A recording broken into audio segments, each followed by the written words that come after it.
আজকের দিনে মাকে দেওয়া হয়েছে ভাত, পটল ভাজা, খেকসি ভাজা, শাক সিদ্ধ, ওটা এ দিয়ে নুন তেল দিয়ে মাখানো হয়েছে, আজ চিকেন, আজ পায়েস, আজকের দিনে খুব দরকার পায়েসটা করা হলো, আর হচ্ছে চাটনি করা হয়েছে। তো এটা তোমার কি বলে, চিকেনটা আমি করেছি, বাদ বাকি সবই মাই করেছে। তো মা ভালো লাগছে তো? ভালো লাগছে। তো এইভাবে সুস্থ থাকবে, ভালো থাকবে, এইভাবে সব সন্তানের পাশে থাকবে।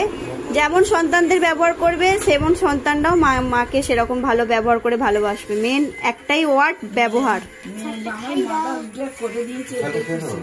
একটাই মানে ওয়ার্ড, ব্যবহার। ব্যবহার দু তরফ থেকে ঠিক থাকলেই ভালো এ হবে। তো থ্যাংক ইউ সো মাচ বন্ধুরা, আমি তো খুব খুশি। তোমাদের কেমন লাগছে বলো? মা এইভাবে আমাদের যত্ন করে এসেছে, আর যেহেতু আজকে মাদার্স ডে বলে সবাই পালন করছে, তাহলে এইটুকু আমরা করতে পারবো না? মা তো এখনো করে যাচ্ছে আমাদের জন্য। তো টাটা বন্ধুরা।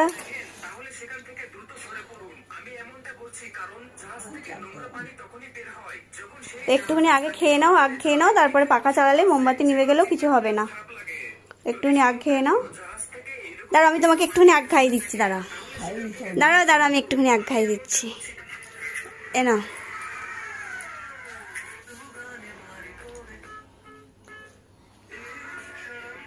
মায়ের এই অপারেশনটা হয়ে যাওয়ার পর একদিকটা এরকম হয়েছে।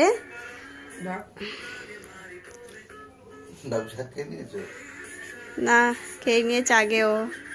মাকে একটা ভাজা খাইয়ে দাও। হ্যাঁ, একটা ভাজা খাইয়ে দাও মাকে। তো তোমাদের দাদাভাই মাকে একটা ভাজা খাইয়ে দিচ্ছে।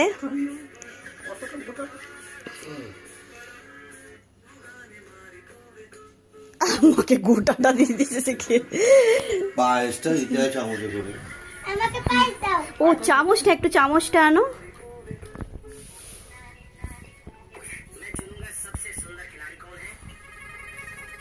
মায়ের খুব কষ্ট, আমরা ভাবতে পারিনি যে এইভাবে উপরওয়ালার হাত থেকে আমি মাকে ফিরিয়ে আনবো।